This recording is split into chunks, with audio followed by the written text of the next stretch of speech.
Come with me na pupunta sa Red School para sa isang subject. Sa mga nagtatanong magkano ang pamasahe, 11 pesos lang po kapag ka-estudyante. Yung sasakyan yung jeep, if galing kayo sa city proper, ay itong Batangas Alangilan o Batangas Balagtas.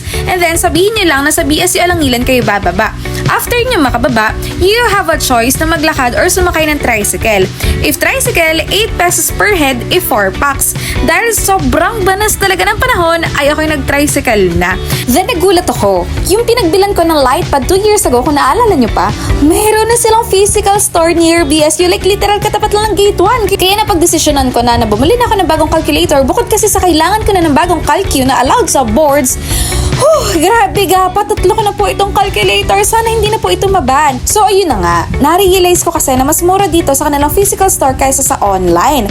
Magawa ko ng unboxing kung gusto nyo Pero ang kanilang main services dito ay printing. And pansin ko, sila lang yung may mga upuan na ino-offer sa customers and parang mas kompleto at mura yung school supplies na binabenta nila compare sa iba. Kaya sa Vertex Prints na kayo dumiretso pag may kailangan kayo Nga pala, till now, pwede pa rin pumasok kung hindi naka-uniform sa Bad State yung Alangilan. Basta naka-white shirt and hindi cropped up. Nagana na yung ID pass pero sometimes di ko ginagamit kasi feeling ko maiipit ako ganon. So early nga pala ako pumuntang university kasi may inasikaso ako sa SSC office for preparation on Charter Day this coming April 10 to 11. Dumaan din ako ng library para makapag-chismisan sa mga kaklase ko. Ang bango na ng Foster Wheeler hindi na ganun kakulob. Tapos nakita ko si Botchin na nang hiram ng laptop sa library.